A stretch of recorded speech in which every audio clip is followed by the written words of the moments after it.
kesempatan ini, saya akan menjelaskan konsep dasar metabolisme sebagai bagian dari materi metabolisme dan produksi metabolit sekunder. Metabolisme merupakan seluruh reaksi kimia yang terjadi di dalam sel makhluk hidup, yang berfungsi untuk menghasilkan energi dan mempertahankan kelangsungan hidup organisme. Secara ilmiah, metabolisme terdiri dari berbagai jalur biokimia yang saling terintegrasi di dalam sel. Pada gambar, dapat dilihat adanya perubahan ATP menjadi ADP. Proses ini dikenal sebagai hidrolisis ATP yang menghasilkan energi untuk digunakan dalam berbagai aktivitas sel. Secara sederhana, metabolisme merupakan proses perubahan zat makanan menjadi energi yang dapat digunakan oleh tubuh. Proses ini berlangsung melalui respirasi sel, yaitu penguraian zat makanan dengan bantuan oksigen untuk menghasilkan energi. Pada gambar, terlihat bahwa makanan, oksigen, dan air masuk ke dalam tubuh, kemudian diolah, menghasilkan energi, serta menghasilkan zat sisa seperti karbon dioksida dan keringat. Metabolisme dibagi menjadi dua jenis utama, yaitu katabolisme dan anabolisme. Kedua proses ini merupakan bagian dari jalur metabolik yang saling berkaitan dalam menjaga keseimbangan energi di dalam sel.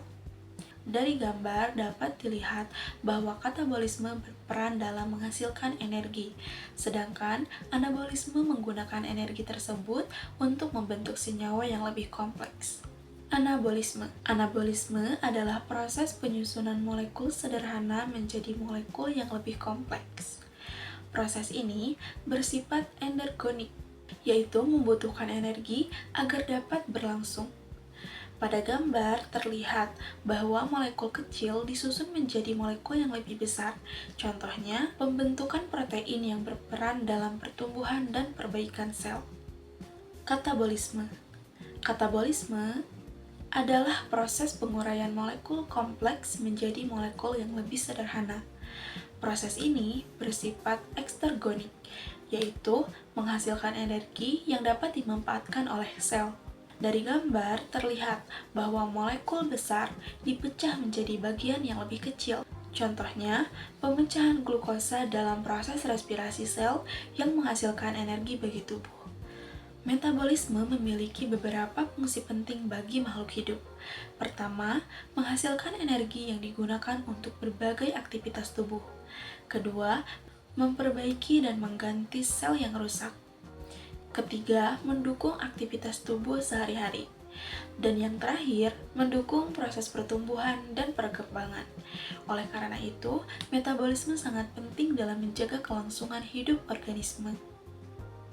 Nah, seperti yang kita ketahui, metabolit adalah senyawa hasil metabolisme. Makhluk hidup menghasilkan dua metabolit penting, yaitu metabolit primer dan metabolit sekunder. Metabolit primer adalah suatu senyawa esensial yang merupakan kebutuhan dasar dari makhluk hidup untuk pertumbuhan dan perkembangannya. Jadi, tanpa metabolit primer, organisme tidak bisa hidup. Contoh dari metabolit primer adalah karbohidrat, lipid atau lemak, protein, dan asam nukleat seperti DNA dan RNA, yang semuanya berperan dalam energi, struktur sel, dan informasi genetik. Nah, selain metabolit primer, makhluk hidup juga menghasilkan metabolit sekunder. Metabolit sekunder merupakan senyawa yang berperan dalam interaksi dengan lingkungan. Contohnya, sebagai pertahanan dari predator dan antimikroba. Contoh dari metabolit sekunder adalah flavonoid, alkaloid seperti kafein dan morfin, terpenoid, dan penisilin. Kemudian, dari segi fungsinya, metabolit primer lebih kepada kebutuhan dasar, pertumbuhan dan perkembangan, juga untuk cadangan makanan. Sedangkan metabolit sekunder berfungsi untuk mempertahankan kelangsungan hidup atau adaptasi dengan lingkungan. Jika dibandingkan berdasarkan sifat atau karakteristiknya, metabolit primer ini bersifat universal atau umum.